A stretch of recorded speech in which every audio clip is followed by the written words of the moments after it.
Meus irmãos, hoje falar sobre um pouco sobre esse livro aqui, ó, Chineses de Deus, do pastor Valdemar Sadakazuki, né? Porque nós sabemos que com a Revolução Cultural Chinesa, milhares, milhões de pessoas foram sacrificadas em nome do regime comunista. E quem era cristão ou de outra religião mesmo, que tinha que ser ateu. Se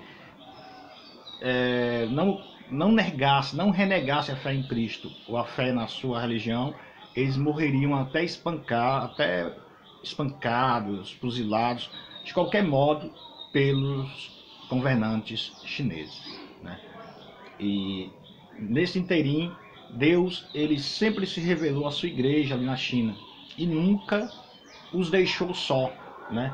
Uma prova disso está na página 31 do livro do senhor Valdemar Sadakazuki, Chineses de Deus, lançado pela CPAD. E a história é interessante, vou ler para vocês. A bacia de arroz que não esvaziou. 3 crianças colocadas em pé, encostadas no muro, com os braços levantados. Adultos, homens e mulheres, batiam brutalmente nelas. Digam, enfim, que Deus não existe.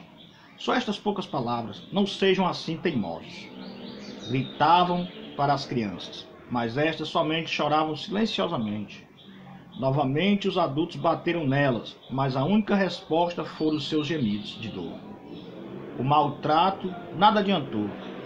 As crianças recusaram renegar sua fé. Chega, nós damos a elas um dia para pensar, disse o policial comunista.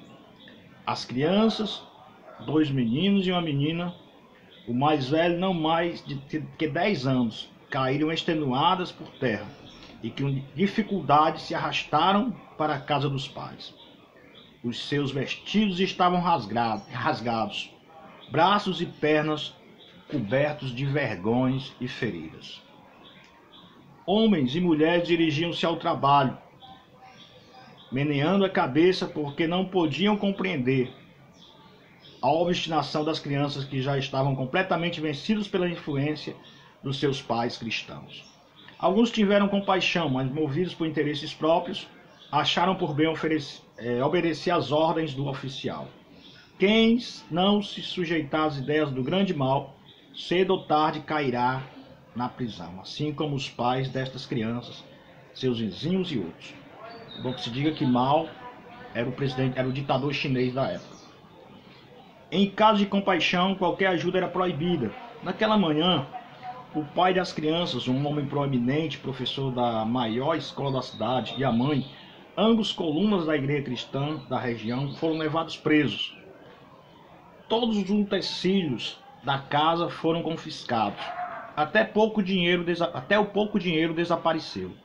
Agora as crianças estavam sozinhas. O irmão mais velho já havia caído nas mãos dos revolucionários e morrido em consequência dos maus tratos. Ele, em tenra idade, havia se recusado a negar a sua fé.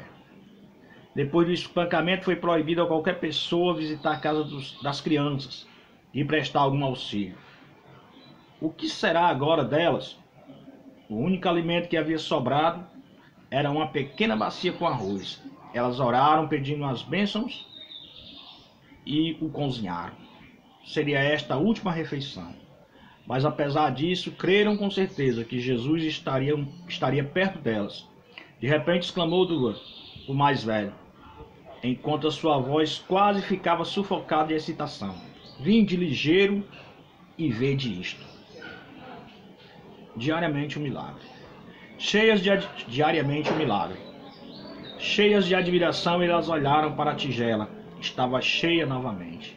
À noite elas tinham o suficiente para comer, mas não somente isso, dali por diante, até que meses após a mãe voltou da prisão, a tigela se enchia, sem que alguém lhe acrescentasse algo. Sempre se enchia de novo. Deus salvou a vida dessas crianças através de um milagre. Durante meses elas cozinharam a sua refeição com o mesmo arroz. Essa história é admirável. O próprio Eduardo contou ao meu amigo Jean. Neste inteirinho, ele já tinha 20 anos de idade. O pai da família recentemente recebeu sua liberdade. Ele passou anos nos campos de trabalho, onde quase todas as noites era interrogado. Ele conservou a sua fé. Ainda que vocês me matem, eu não nego meu Senhor Jesus. Replicava em todas as cruéis tentativas de levá-lo a renunciar à sua fé. Sua esposa esteve 3 vezes na prisão, mas cada vez ela voltava com mais amor e dedicação ao seu Senhor. Deus fez dessa mulher uma testemunha para todos. E nas mais diversas circunstâncias ela pôde experimentar as maravilhas de Deus.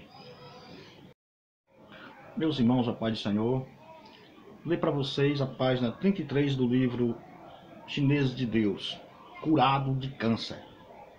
Um secretário do Partido Comunista tinha câncer no esôfago. Após 4 meses, não podia mais alimentar-se. O governo lhe deu certa quantia em dinheiro e abrigada, 500 tijolos para que preparasse o seu túmulo. Que consolo miserável! Era só isto que a revolução e o partido tinham para lhe dar? Desesperado, este homem se confrontou com a morte, com as perguntas aflitivas sobre o meio de salvar-se. Suas depressões pesavam cada dia mais e seu corpo ficava mais fraco. Sua mulher também sofreu terrivelmente com esta situação. A mãe dela era uma cristã. Através dela, a filha tinha assistido a cultos cristãos e tinha visto como pessoas eram curadas por Jesus. Ela animou seu marido e disse: "Vamos crer em Deus." Resignado, ele respondeu: "Outros podem crer, mas eu não posso, mesmo se ele existisse. Durante a Revolução Cultural, persegui muitos cristãos. Por que Deus se ocuparia comigo agora?" Sua sogra lhe testificou: "Cristo veio para chamar os pecadores à conversão e demonstrar-lhes a sua graça." Estas palavras atingiram seu coração. Será verdade isto? Perdão em vez de retribuição? Será que isto era para ele também? Agora vislumbrou em Cristo a esperança. Ele arriscou dar um passo além da linha e entregou a sua vida a Jesus. Sua sogra lhe deu um prato de sopa e disse: "Toma esta sopa em nome de Jesus." No dia seguinte, este homem já podia comer um prato de macarrão.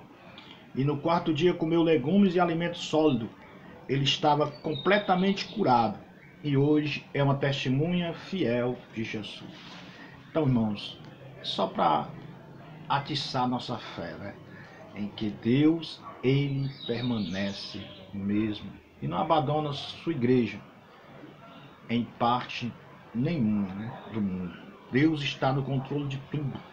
Basta que nós creamos nele, que nós venhamos a pôr a nossa fé nas suas promessas e crer que ele é bom e é galardoador daqueles que o amam. Né? Deus abençoe vocês todos e vamos continuar com essa fé em Jesus.